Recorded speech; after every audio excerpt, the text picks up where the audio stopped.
Olá, conectados, graça e paz, shalom, bom dia, que a paz de Deus, a paz de Cristo, nosso Senhor Jesus Cristo, possa estar reinando sobre as vossas vidas nesse dia maravilhoso, deitamos, acordamos, porque assim foi da vontade de Deus. Amados, nessa manhã eu quero trazer aqui, o título está em cima, né, algo para a nossa meditação, né, que se encontra em João 3,16, porque Deus amou o mundo de tal maneira que deu o seu Filho unigênito para que todo aquele que nele cresce não pereça, mas tenha a vida eterna. Por falar de vida eterna, eu quero falar do significado e as bênçãos da salvação, né? Porque que Deus amou o mundo de tal maneira que deu o seu Filho unigênito para que morresse por nós. E quando se fala de bênção, né, eu não estou me referindo à bênção da chave do carro, à bênção da casa própria, à bênção de uma cura, né, à bênção financeira, não. Estou falando daquilo que está, da verdadeira bênção que está, uma bênção inclusiva da morte do Senhor na cruz do Calvário. Uma bênção que te livrou você, quanto a mim, do inferno, das chamas do inferno. A bênção que nos livrou do pecado, da morte, da escravidão, das trevas. A bênção que nos trouxe para a luz, para o reino do Filho, né? do seu amado, como diz a Escritura. Então, irmãos, a doutrina da salvação, ela é ao mesmo tempo simples, né? E ao mesmo tempo complexa. Deus amou o mundo de tal maneira que deu o seu Filho unigênito, né, para que morresse por nós, né? Por um lado, a maioria de todos nós sabemos de cor salteado, podemos dizer de cor salteado esse versículo de João 3,16, né? Ou ainda citar a resposta de Paulo ao carcereiro de Filipe, né? O que fazer para ser salvo? Crede, né, no Evangelho, e será salvo tu e a tua casa, né? Então, são requisitos para a salvação, né? Atos também podemos citar Atos 16:31, né? Crer no Senhor Jesus, será salvo tu e a tua casa. Por outro lado, irmãos, quem pode explicar como um Deus totalmente santo, puro, poderia se tornar pecado e morrer em benefício de homens pecadores e rebeldes como nós? Quem poderia explicar, né? Então, torna-se extremamente importante entender corretamente, né, a doutrina da salvação, o ensinamento da salvação.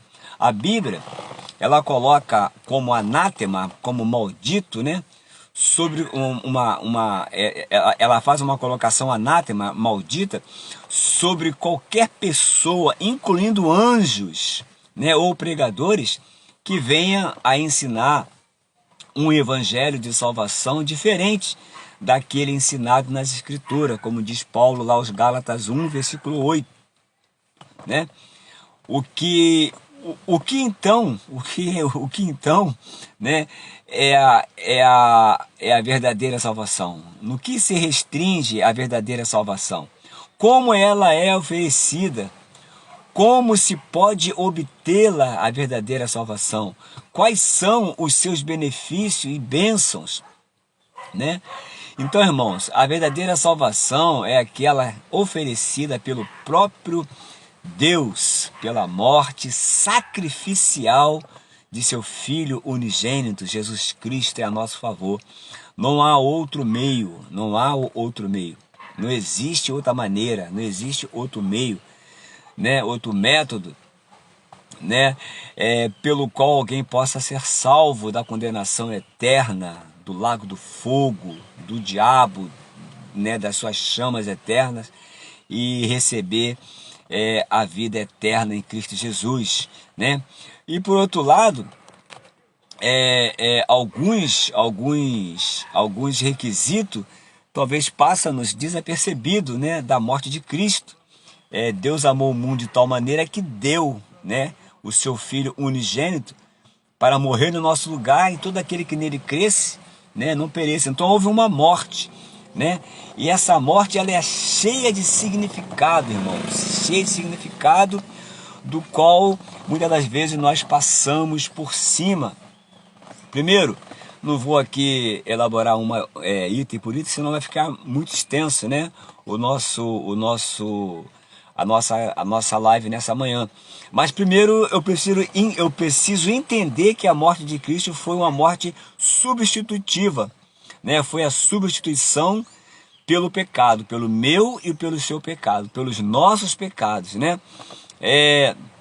Depois ofereceu-se a redenção do pecado, né? A redenção do nosso pecado. Cristo pagou, ele pagou um preço, ele nos redimiu, né? E esse preço é um preço que ninguém poderia ter pago, né? O resgate, nós éramos escravos, né? E quando alguém comprava um escravo, ele pagava um preço e deixava aquele escravo livre. Então houve uma redenção pela morte do Senhor. Outro quesito, ele na sua morte também, ele efetuou uma reconciliação. Nós éramos por natureza pecaminosos, inimigos de Deus. Reconciliar significa mudar, né? A reconciliação efetuada pela morte de Cristo significa que o estado de alienação em relação a Deus em que o homem vivia foi mudado, né? Aquele episódio de Gênesis 3, né? Foi mudado pela reconciliação da morte de Cristo, de modo que ele agora pôde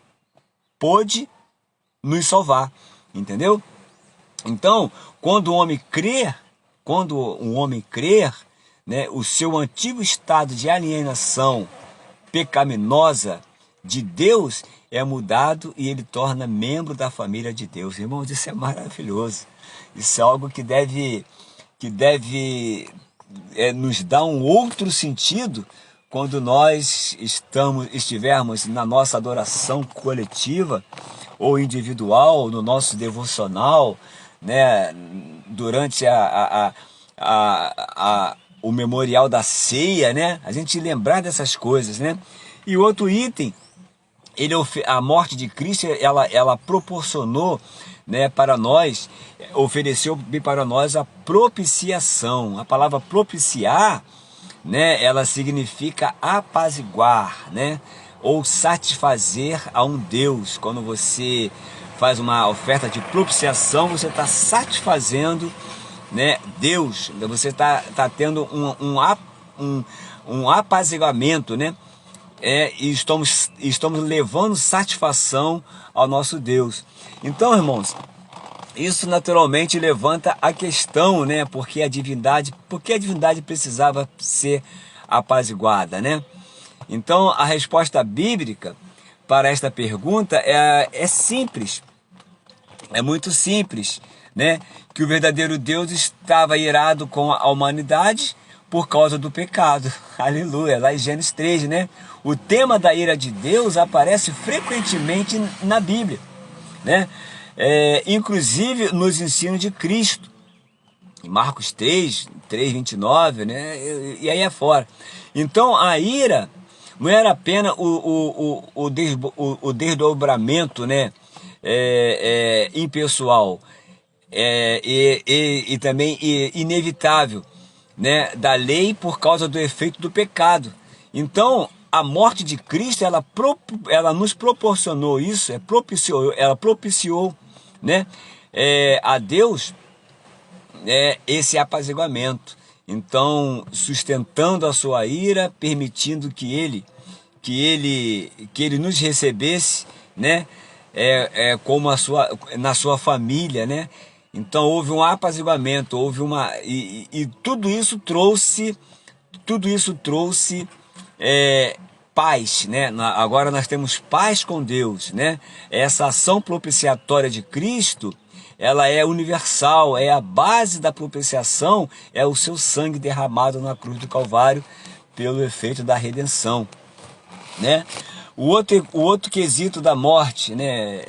Ele julgou a nossa natureza pecaminosa, né? Nós éramos depois do pecado, né? A natureza pecaminosa entrou em nós. Então a morte, ela veio julgar a nossa natureza pecaminosa, terrena, diabólica, que não satisfazia a Deus, e agora, depois da sua morte, nós podemos estar em paz com Deus, né? Receber a paz de Deus, estar em Deus, ser apaziguado com Deus, e agora nós podemos, de alguma maneira, satisfazer o coração de Deus. Lembrando que o homem foi o único item da criação que trouxe descanso a Deus e que também, por seu pecado, interrompeu o trabalho de Deus. Por isso que Jesus falou: meu Pai trabalha até agora e eu também trabalho, né? E outro benefício dessa morte, da bênção da salvação, foi que ele trouxe o fim da lei. A lei mostra-nos, ela mostra-nos que nós não éramos capazes de cumprir, né? Mas em Cristo ele veio e cumpriu toda a lei, né? Ele cumpriu toda a lei na sua morte. Então agora ele é o fim da lei, é Cristo, né? Com relação à nossa santificação, a lei ela nos mostrava que Deus é santo, mas nós mesmo éramos pecador, né? Então, irmãos, esse quesito também, quando na sua morte ele veio abolir, né? Ele trouxe o fim da lei, e o fim da lei é Cristo, esse Cristo ressurreto, que morreu no nosso lugar, que revogou, né? Que pagou o alto preço para que nós hoje pudéssemos estarmos desfrutando dessa maravilha. E a outra parte também da sua morte nos oferece. Ela nos oferece a base para a purificação do pecado de todos nós crentes. Então, um dos itens, ela oferece a base para a purificação do nosso pecado, pelo sangue de Jesus, né? Pelo sangue de Jesus, o sangue, né? A morte de Cristo é a base da nossa purificação cotidiana, ou seja, todos os dias do pecado, porque nós somos pecadores, nós estamos no processo de santificação, fomos santificados em Cristo, mas estamos no processo de santificação, que culminará, né? Culminará no arrebatamento da igreja, no abrir e fechar de olhos, nós seremos transformados, né? Então, o sangue, eu estava falando assim do sangue, até me perdoa, né? É a nossa base, né? A base da nossa purificação todos os dias do pecado, porque nós pecamos todos os dias, seja por ação, seja por pensamento, né? O pecado, ele habita em nós ainda. Por isso que Paulo fala: o bem que eu quero fazer, isso eu não faço. O mal que eu não quero, isso eu faço. Miserável homem que sou, quem me livrará do corpo dessa morte, né? Então nós podemos ser purificados pelo pecado. Isso não significa que haja uma recrucificação, né? Ou seja, Cristo não foi recrucificado assim de novo. Essa morte, essa única morte, e esse sangue, ele tem um poder eterno, porque antes da fundação do mundo, né, nós fomos redimidos lá antes da fundação do mundo, porque Deus sabia que o homem pecaria. Na sua presciência, Deus sabia que o homem pecaria. Então a redenção, ela está incluída no plano da salvação eterna de Deus bem para o homem. Então Satanás perdeu mais uma vez, aleluia, né? Ele investiu no Gênesis, mas antes da fundação do mundo, Deus havia se provido desse plano da redenção pela purificação no sangue de Cristo. Então não significa que haja uma recrucificação, né? Ou uma imersão em sangue com o qual se tocará o crente que pecar, né? Não é isso, irmão. Significa que o sacrifício definitivo do nosso Senhor, né, oferece a purificação constante do crente quando pecar. Enquanto ele viver, né, essa purificação estará sobre nós. A nossa posição de membro da família de Deus, ela é mantida, ou seja, tu não perde a sua posição, assim como Lúcifer perdeu a dele, né?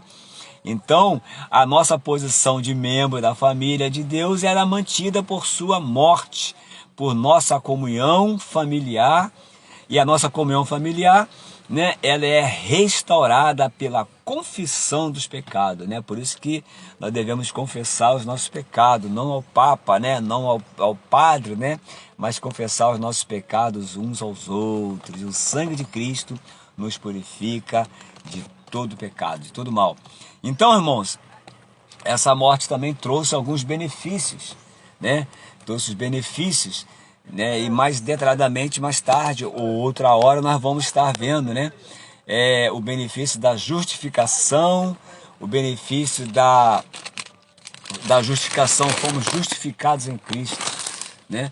O benefício da filiação, agora nós somos filhos, nos tornamos filhos, pelo qual podemos clamar Abba Pai, né? E também o processo pelo qual nós estamos passando, é o processo da santificação, sem a qual ninguém poderá ver Deus. E aqui eu vou encerrar nesse último item da santificação. A palavra santificar significa separar. Para o crente, a santificação tem 3 aspectos. Em primeiro lugar, o crente foi separado por meio de sua posição, a desfrutar dos privilégios da posição, né? Que maravilha, irmãos. O crente foi separado por meio da posição na família de Cristo. Agora nós pertencemos à família de Cristo. Somos da família de Cristo. Esse aspecto normalmente se dá o nome de santificação posicional, ou seja, a nossa posição é santo. Deus disse, sede santo como eu sou santo. Então, posicionalmente, todos nós somos santos, né? Significa ser separado como membro da família de Deus, né? Tal fato é verdade em relação a todo crente, a despeito de sua condição espiritual, pois trata-se de um estado espiritual, tá bom? Então lembre-se como era carnal a condição daqueles crentes, agora mudou, né? Não somos mais carnais, mas somos seres agora espirituais em Cristo. O fato dessa santificação posicional ser baseada na morte de Cristo fica claro lá em Hebreus capítulo 10, versículo 10. Depois você lê, né? Para você chegar a essa conclusão também, tá? E há ainda um sentido em que nenhum crente será totalmente santificado bem para Deus, até que a nossa posição e prática esteja em perfeita harmonia. E isso só ocorre quando virmos a Cristo em sua vinda e nos tornarmos semelhante a Ele. Ainda não se manifestou, que haveremos de ser. Sabemos que quando Ele se manifestar, nós seremos iguais a Ele. Tá bom, irmão? Então essa é a nossa santificação futura. Na vinda de Cristo, nós seremos transformados no abrir e fechar de olho, como Paulo disse. Então é a nossa santificação futura, ou definitiva, que aguarda a nossa completa glorificação em corpos ressurretos. Aleluia! Então, esse processo da santificação, ele abrange essa parte, né, posicional, essa parte final e essa parte intermediária, né? Posicionalmente nós somos Cristo, Deus nos abençoou, e somos abençoados nas regiões celestiais. Então, posicionalmente, nós somos santos. E também estamos vivendo o processo da santificação. E esse processo final será a nossa glorificação. Tá bom para você? Para mim tá ótimo demais. Para mim tá muito bom saber, entender mais um pouquinho, né? É um assunto que nós não vamos exaurir com tanta facilidade, até porque a Bíblia se renova dia a dia, né? A palavra de Deus é nova a cada manhã, mas para mim está bom demais, irmão, saber um pouco mais acerca, né, o significado, né, e as bênçãos da salvação, né? Então, irmãos, a partir de hoje, espero que você veja como, por outro lado, né, aquilo que que você talvez ainda tenha passado desapercebido. Porque, irmãos, a gente ainda, o nosso formato de adoração ainda é um formato que foi impregnado a nós, né? Mas quando nós tomamos conhecimento de um fato, ela muda a nossa realidade, né? Muda a nossa realidade da adoração, muda a nossa realidade do nosso testemunho, né? E muda a nossa realidade de entendimento. Porque quando eu entendo, quando de fato e de verdade eu entendo o significado, né, e essas bênçãos da salvação, a minha adoração é outra, o meu louvor é outro, o meu testemunho é outro, a minha pregação é outra, a forma como eu vivo é outro, e o sentido da minha vida também torna-se outro, né? Porque não foi qualquer coisa, né? No início da minha fala, eu falei o que leva um Deus santo e poderoso, né, a se revestir de uma carne pecaminosa e vir salvar homens rebeldes como nós, pecadores, né? Então só muito amor, né? Esse amor incondicional, e pelo fato de Deus, da essência de Deus ser amor, né?